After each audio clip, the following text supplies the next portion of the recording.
ओम सांब शिवाय नमः। विश्वोद्भव स्थितिलयादिषु हेतुमेकं गौरीपतिं विदितत्वम् अनन्तकीर्तिं मायाश्रम विगतमायं चिन्त्य रूपं बोधस्वरूपममलं हि शिवं नमामि।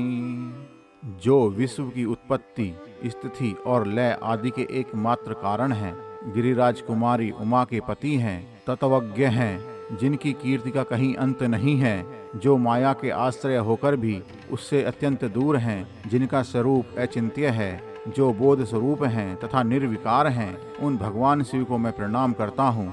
ओम नमः शिवाय। हर हर महादेव। आप सभी ईश्वर प्रेमी दर्शकों का हार्दिक अभिनंदन है आपके अपने YouTube चैनल देव अनुभूति पर। प्रिय दर्शकों, आज की प्रस्तुत वीडियो में मैं आपके लिए लेकर आया हूँ श्री शिव महापुराण की कोटि रुद्र संहिता का 22वां तथा 23वां अध्याय, जिसके 22वें अध्याय में पर ब्रह्म परमात्मा का शिव शक्ति रूप में प्रकाट्य, पंचक्रोशात्मिका काशी का अवतरण, शिव द्वारा अविमुक्त लिंग की स्थापना, काशी की महिमा तथा काशी में रुद्र के आगमन का वर्णन है, तथा अध्याय 23 में काशी विश्वेश्वर ज्योतिर्लिंग के महात्म्य के प्रसंग में काशी में मुक्ति क्रम का वर्णन है। तो चलिए प्रारंभ करते हैं। हर हर महादेव। ओम श्री शांब सदा शिवाय नमः। ओम श्री परमात्मने नमः। अथ द्वाविंशोऽध्याय है। पर ब्रह्म परमात्मा का शिव शक्ति रूप में प्रकाट्य, पंचक्रोशात्मिका काशी का अवतरण, शिव द्वारा विमुक्त लिंग की स्थापना, काशी की महिमा तथा काशी में रुद्र के आगमन का वर्णन। सूत जी बोले, हे श्रेष्ठ ऋषि गणों, अब विश्वेश्वर के महापाप नाशक महात्म्य का वर्णन करूंगा, आप लोग सुने। संसार में यह जो कुछ भी वस्तु मात्र दिखाई देता है वह चिदानंद स्वरूप निर्विकार एवं सनातन है। अपने केवल्य अद्वैत भाव में ही रमने वाले उस अद्वितीय परमेश्वर को दूसरा रूप वाला होने की इच्छा हुई, वही सैगुण हो गया जो शिव नाम से कहा जाता है। वे ही स्त्री तथा पुरुष के भेद से दो रूपों में हो गए। उनमें जो पुरुष था वह शिव कहा गया, एवं जो स्त्री थी वह शक्ति कही गई। हे मुनि सत्तमो, उन दोनों अदृष्ट चित्त तथा आनंद स्वरूप शिव शक्ति द्वारा स्वभाव से प्रकृति तथा पुरुष में भी निर्मित किए गए। हे द्विजो, जब इस प्रकृति एवं पुरुष ने अपने जननी एवं जनक को नहीं देखा, तब वे महान संशय में पड़ गए। उस समय निर्गुण परमात्मा से आकाशवाणी उत्पन्न हुई कि तुम दोनों तप करो, उसी से उत्तम सृष्टि होगी। प्रकृति पुरुष बोले, हे प्रभो, हे शिव, तप का कोई स्थान नहीं है, फिर हम दोनों आपकी आज्ञा से कहाँ स्थित होकर तप करें। तब निर्गुण शिव ने अंतरिक्ष में स्थित सभी सामग्रियों से समन्वित संपूर्ण तेजों का सारभूत पंचक्रोश यानी कि 5 कोश परिमाण वाला एक शुभ तथा सुंदर नगर बनाया, जो कि उनका अपना ही स्वरूप था। उस नगर को शिवजी ने पुरुष के समीप भेज दिया। तब वहां स्थित होकर पुरुष रूप विष्णु ने सृष्टि की कामना से उन शिवजी का ध्यान करते हुए बहुत काल पर्यंत तप किया। तपस्या में श्रम से उनके शरीर से अनेक जल धाराएं उत्पन्न हो गईं और उनसे सारा शून्य भर गया। उस समय कुछ भी दिखाई नहीं पड़ता था। इसके बाद विष्णु जी ने देखा कि यह क्या आश्चर्य दिखाई दे रहा है। तब इस आश्चर्य को देखकर विष्णु जी ने अपना सिर हिला दिया। तब विष्णु जी के कान से उनके सामने एक मणि गिर गई। वही मणिकर्णिका का नाम से एक महान तीर्थ हो गया। जब वह पंचक्रोशात्मिका नगरी उस जल राशि में डूबने लगी, तब निर्गुण शिव ने उसे शीघ्र ही अपने त्रिशूल पर धारण कर लिया। इसके बाद विष्णु जी ने प्रकृति नामक अपनी स्त्री के साथ वहीं शयन किया। तब शंकर की आज्ञा से उनके नाभि कमल से ब्रह्मा प्रकट हुए। तब उन्होंने शिव की आज्ञा पाकर अद्भुत सृष्टि की रचना की। उन्होंने ब्रह्मांड में 14 लोकों का निर्माण किया। मुनियों ने इस ब्रह्मांड का विस्तार 50 करोड़ योजन बताया है। ब्रह्मांड में अपने अपने कर्मों से बंधे हुए प्राणी मुझे किस प्रकार से प्राप्त करेंगे, ऐसा विचार कर उन्होंने शिवजी ने पंचकोशी को ब्रह्मांड से अलग रखा। यह काशी लोक में कल्याण करने वाली, कर्म बंधन का विनाश करने वाली, मोक्ष तत्व को प्रकाशित करने वाली, ज्ञान प्रदान करने वाली तथा मुझे अत्यंत प्रिय कही गई है। परमात्मा शिव ने अविमुक्त नामक लिंग को स्वयं स्थापित किया और उससे कहा, हे मेरे अंश स्वरूप, तुम्हें मेरे इस क्षेत्र का कभी त्याग नहीं करना चाहिए। ऐसा कहकर स्वयं सदाशिव ने उस काशी को अपने त्रिशूल से उतारकर मृत्युलोक संसार में स्थापित किया। ब्रह्मा का एक दिन पूरा होने पर भी उस काशी का नाश निश्चित ही नहीं होता। हे मुनियों, उस समय शिव जी उसे अपने त्रिशूल पर धारण करते हैं। हे द्विजो, ब्रह्मा द्वारा पुनः सृष्टि किए जाने पर वे काशी को स्थापित करते हैं। सभी प्रकार के कर्म बंधनों को नष्ट करने के कारण इसे काशी कहते हैं। अविमुक्तेश्वर नामक लिंग काशी में सर्वदा स्थित रहता है। यह महापातकियों को भी मुक्त करने वाला है। हे मुनीश्वरों, अन्यत्र मोक्षप्रद क्षेत्रों में सार रूपीय आदि मुक्ति प्राप्त होती है, किंतु यहाँ प्राणियों को सर्वोत्तम सामुज्य मुक्ति प्राप्त होती है। जिनकी कहीं गति नहीं होती, उनके लिए वाराणसी पुरी है। महापुण्यदायिनी पंचकोशी करोड़ों हत्याओं को विनष्ट करने वाली है। सभी देवता लोग भी यहाँ मृत्यु की इच्छा करते हैं, फिर दूसरों की बात ही क्या है। शंकर को प्रिय यह नगरी सर्वदा भोग एवं मोक्ष को देने वाली है। ब्रह्मा, विष्णु, सिद्ध, योगी, मुनि तथा त्रिलोक में रहने वाले अन्य लोग भी सदा काशी की प्रशंसा करते हैं। हे महर्षियों, मैं काशी की संपूर्ण महिमा को 100 वर्षों में भी नहीं कह सकता, फिर भी यथाशक्ति वर्णन करता हूँ। जो कैलाशपति भीतर से सत्वगुणी, बाहर से तमोगुणी कहे गए हैं तथा कालाग्नि रुद्र के नाम से प्रसिद्ध हैं, वे निर्गुण होते हुए भी सगुण रूप में प्रकट हुए शिव हैं। उन्होंने अनेक बार प्रणाम करते हुए शंकर से यह वचन कहा था। रुद्र बोले, हे विश्वेश्वर, हे महेश्वर, मैं आपका हूँ, इसमें संदेह नहीं।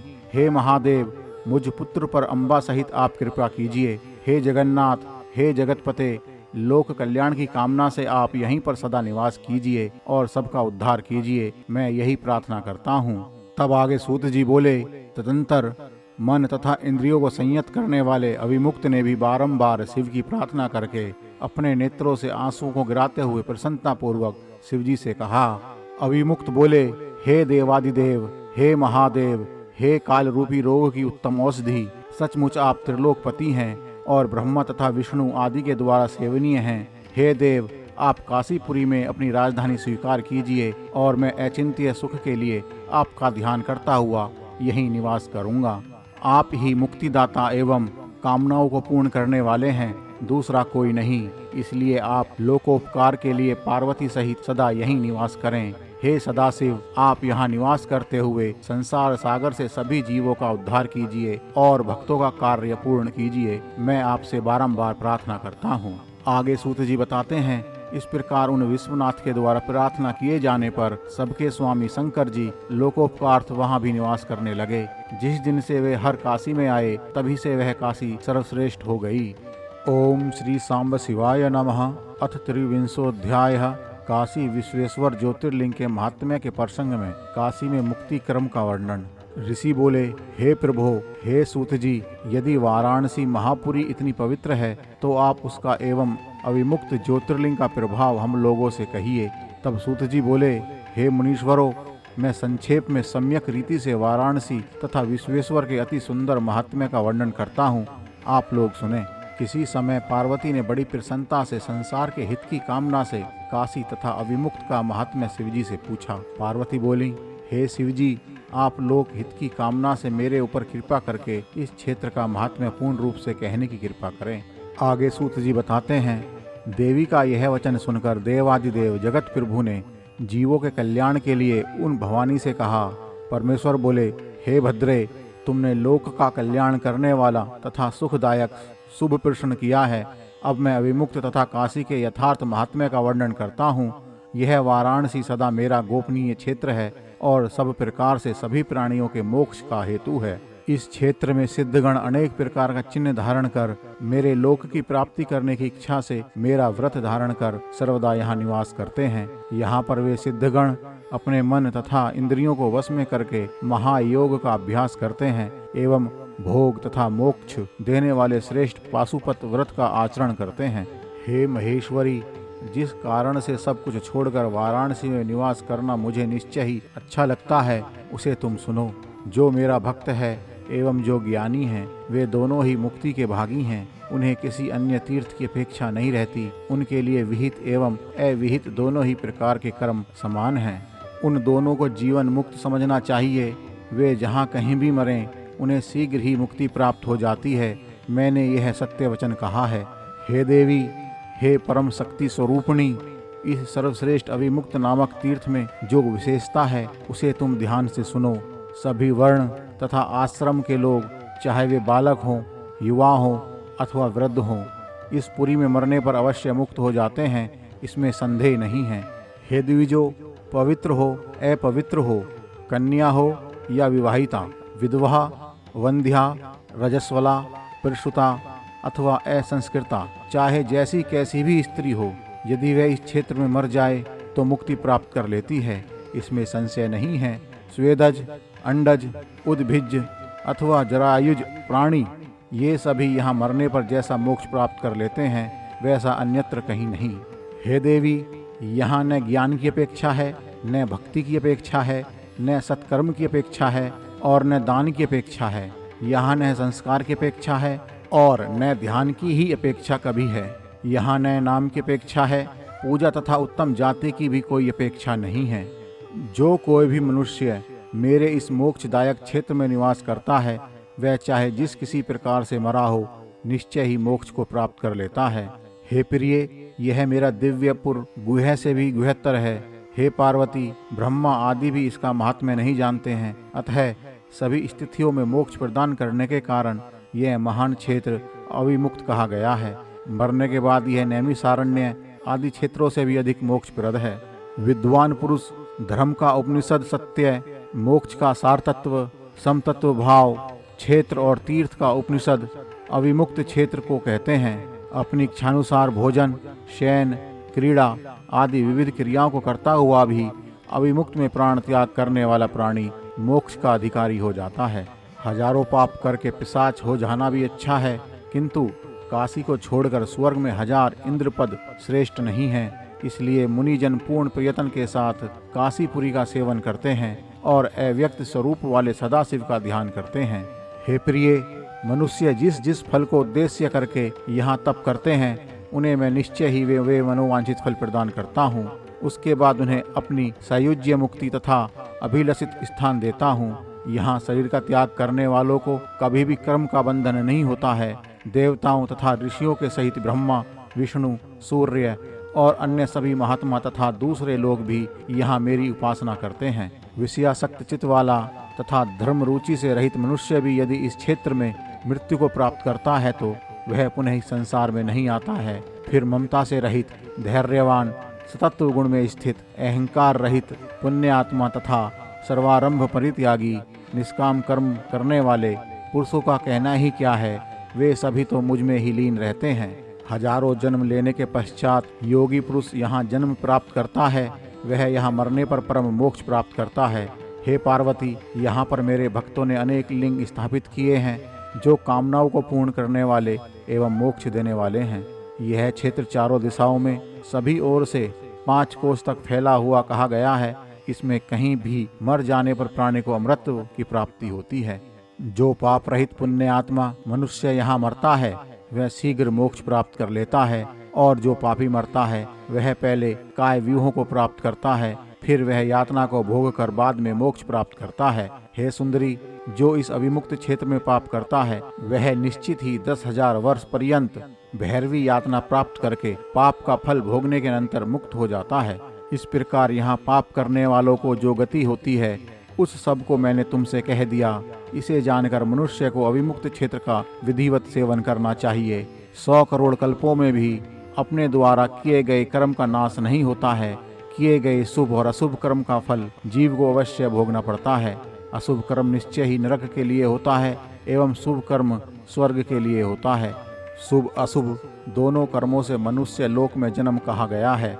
हे पार्वती, शुभाशुभ कर्म के न्यूनाधिक्य से उत्तम तथा अधम शरीर प्राप्त होते हैं, किंतु जब दोनों का क्षय हो जाता है तब मुक्ति होती है, यह सत्य है। हे महेश्वरी, कर्म कांड में संचित प्रारब्ध एवं क्रियामाण 3 प्रकार के कर्म बताए गए हैं, जो बंधन में डालने वाले हैं।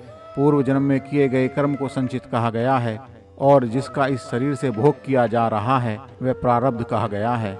हे देवेशी, जो इस जन्म में शुभाशुभ कर्म इस समय किया जा रहा है, उसे विद्वज्जन क्रियामाण कहते हैं। प्रारब्ध कर्म का नाश केवल उसके भोग से ही होता है, इसके अतिरिक्त कोई उपाय नहीं है। संचित और क्रियामाण इन दोनों कर्मों का नाश पूजन आदि उपाय से होता है। संपूर्ण कर्मी का नाश काशीपुरी के अतिरिक्त अन्यत्र नहीं होता है। सभी तीर्थ सुलभ हैं, किंतु काशीपुरी दुर्लभ है। यदि पूर्व जन्म में आदर पूर्वक काशी का दर्शन किया गया है तभी काशी में आकर मनुष्य मृत्यु को प्राप्त होता है, अन्यथा नहीं। काशी में आकर जो मनुष्य गंगा स्नान करता है उसके संचित तथा क्रियामान कर्म का नाश हो जाता है। यह निश्चित है कि बिना भोग किए प्रारब्ध कर्म का नाश नहीं होता। जब मनुष्य की शास्त्रानुमोदित रीति से मृत्यु होती है तब प्रारब्ध कर्म का भी क्षय हो जाता है। यदि किसी ने पूर्व में काशी सेवन किया है और उसके बाद पाप किया है तो भी काशी सेवन रूप बलवान बीज से उसे काशी पुनः प्राप्त हो जाती है और तब संपूर्ण पाप भस्म हो जाते हैं। इसलिए कर्म का निर्मूलन करने वाली काशी का सेवन निश्चित रूप से करना चाहिए। हे प्रिय, जिसने एक भी ब्राह्मण को काशीवास कराया वह स्वयं भी काशीवास पाकर मुक्ति प्राप्त कर लेता है। जो काशी में मरता है उसका पुनर्जन्म नहीं होता, किंतु प्रयाग में फल के उद्देश्य से मरने पर कामनानुरूप फल प्राप्त होता है। यदि मोक्षदायिनी काशी तथा वांछित प्रद प्रयाग दोनों का मरण फल एक ही हो तो काशी मरण का अपूर्व फल मोक्ष व्यर्थ हो जाएगा और प्रयाग में यदि मरण से कामना सिद्धि न हुई तो उसका अपूर्व फल भी सिद्ध न हो सकेगा। अतः मेरी आज्ञा से साक्षात विष्णु भगवान नई सृष्टि रचकर प्रयाग में मनुष्य को मनोवांछित सिद्धि प्रदान करते हैं। आगे सूत जी बोले, हे श्रेष्ठ मुनियों, इस प्रकार काशीपुरी का तथा विश्वेश्वर का भी बहुत महात्म्य है जो सज्जनों को भोग तथा मोक्ष प्रदान करने वाला है। बोलो शंकर भगवान की जय, उमापति महादेव की जय, गौरा माता की जय, शिव और शिवा की जय। ओम नमः पार्वती पते शिव हर हर हर महादेव शंभु।